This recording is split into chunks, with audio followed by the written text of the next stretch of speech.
the data from here is going to be substituted in, so it will look now like this.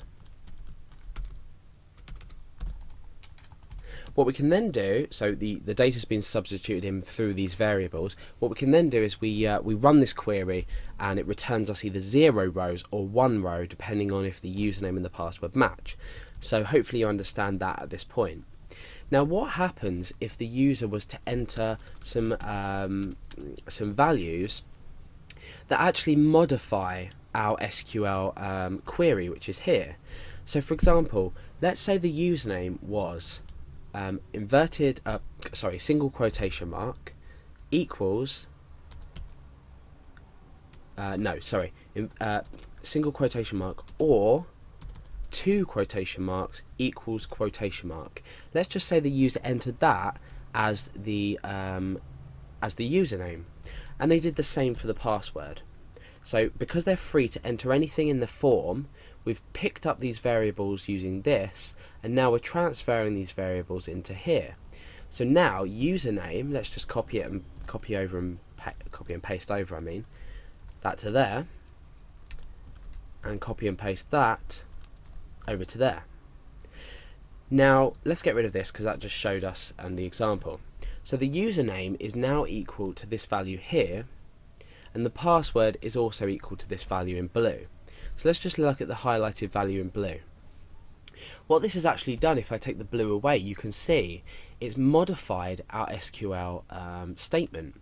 So obviously our users of our website can't see what we're processing inside of PHP, but what they can do is fiddle around with the website until they can make a very good guess or an exact guess at how our SQL statement is structured. Now what this query reads is select ID from users where username equals nothing or nothing equals nothing, and password equals nothing or nothing equals nothing. Now nothing equals nothing, so that's true, and nothing equals nothing, so that's true. Therefore what we're doing is we're returning a row or a couple of rows. So let's copy and paste this into our database to see what results we get. Let's click go. Okay, so we've been returned with our 2 rows in our database, or our 2 records rather. So what we've actually done is, just by user input and me demonstrating user input, we're going to actually create the application later. What we've done is we've returned 2 rows now. So we've entered the password as this let's just go back to it. We've entered the password as this here, or the username as this here, and the password as this here, and we've now automatically gained access to this whatever registration system, however we're creating it. So this isn't always the case, it depends on how it's programmed. This is why we're going to go through an example program.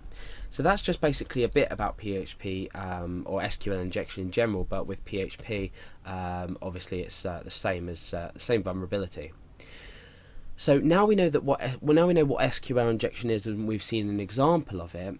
You know now that a statement can be modified, and a statement can be modified to, let's say, delete records.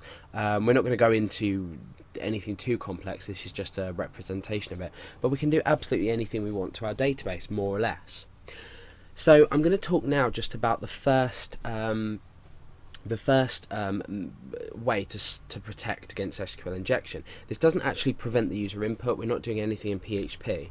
But if we go back to our home and we go to privileges and we edit privileges for our user, let's say root at localhost. This is what I'm using at the moment.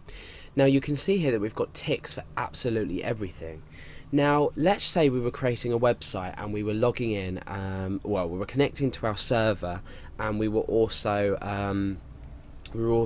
connecting to our database and reading values from a database. Let's just say we were just reading values from a database. We're not creating anything, so we might want to untick that. We might not be altering anything, so we might untick that. So you can uncheck things that you might not want to do. So we might select, but we might not insert, and we might not update or delete, and we can get rid of all of these.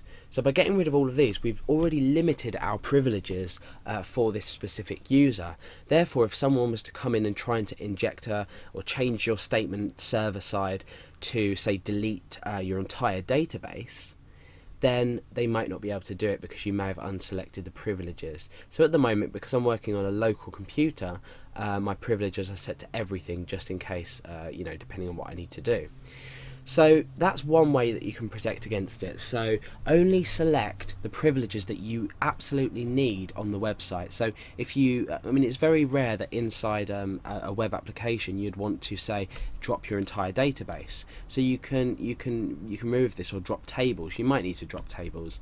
But you can untick specific ones. So that's something to think about while we carry on with our actual PHP code.